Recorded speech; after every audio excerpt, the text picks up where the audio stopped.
सुरू झाला की घामामुळे आपल्या त्वचेसोबत केसांच्याही समस्या आपल्याला वाढत असतात. कडक ऊन आणि घामामुळे टाळूला खाज येणं, जळजळ येणं आणि चिकट कोंडा होणं हे खूप जास्त आता सामान्य झालंय. पण आता काळजी करू नका, कारण याच व्हिडिओच्या माध्यमातून तुम्हाला असे काही घरगुती मी उपाय सांगणार आहे की हा म्हणता हे सगळे प्रॉब्लेम्स तुमचे दूर होणार आहेत, ज्यामुळे तुमचे केस उन्हाळ्यात सुद्धा एकदम फ्रेश राहतील आणि निरोगी सुद्धा राहतील. चला तर मग सुरू करूया.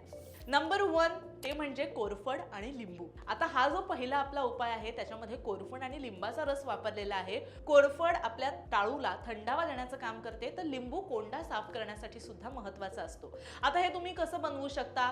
2 चमचे ताजी कोरफड जेल तुम्ही घ्या किंवा बाजारातलीही घेऊ शकता. त्यामध्ये थोडासा अर्धा लिंबाचा रस तुम्हाला टाकायचा आहे. हे मिश्रण एकजीव करून 15 ते 20 मिनिटं केसावर लावून ठेवा. नंतर स्वच्छ पाण्यानं केस धुवा. यामुळे टाळूची जळजळ ही एका फटक्यात कमी होईल. नंबर 2 ते म्हणजे कडुलिंबाचं पाणी. हा माझा सगळ्यात फेवरेट प्रकार आहे. घामामुळे डोक्यामध्ये बारीक पुळ्या असतील, इन्फेक्शन झालं असेल तर कडुलिंबू त्यावरचा सर्वोत्तम उपाय आहे. यासाठी काय करायचं? मुठभर कडुलिंबाची पानं घ्या, पाण्यामध्ये उकळवा किंवा त्याचा गर काढून घ्या.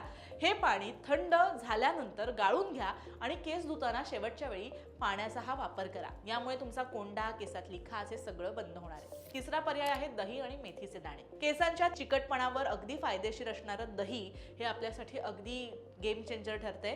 मेथीचे दाणे रात्रभर तुम्हाला भिजवत ठेवायचे आहेत. सकाळी त्याची पेस्ट करायची आणि ही पेस्ट दह्यामध्ये मिसळून केसांच्या मुळांना लावा.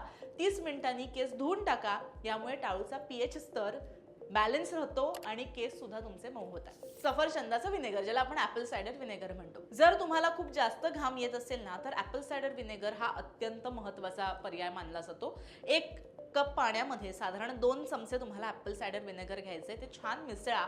शॅम्पू केल्यानंतर जे पाणी तुम्ही वापरणार आहात ते हे पाणी तुम्हाला वापरायचं. हे पाणी टाकून छान त्याचं मसाज करा.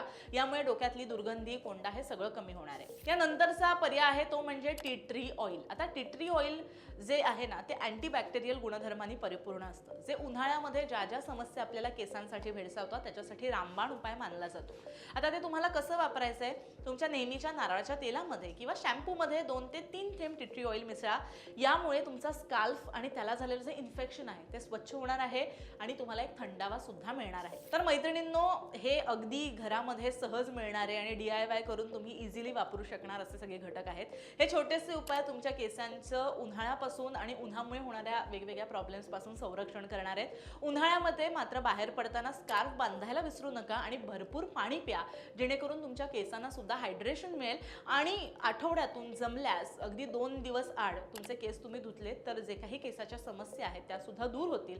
आणि या सगळ्या इन्ग्रेडियंटना किंवा हे घरगुती DIY करायला तुम्हाला फार पैसा सुद्धा खर्च करावा लागणार नाहीये. आणि हे जे सगळे घटक आहेत हे अगदी आपल्या आयुर्वेदामध्ये सुद्धा सांगितलेले आहेत. त्याच्यामुळे आपण आजकाल सगळेच जुन्या गोष्टींकडे वळायला लागलोय.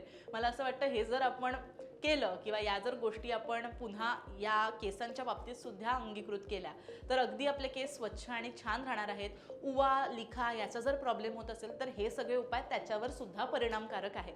त्याच्यामुळे ऑल सीझन फायदा होणारे हे सगळे जे घटक आहेत ते नक्की वापरा. तुमचे उन्हाळ्यामध्ये केस निरोगी यामुळे राहणार आहेत. त्यामुळे हा व्हिडिओ कसा वाटला मला कमेंट करून सांगा. भरपूर हा व्हिडिओ शेअर करा.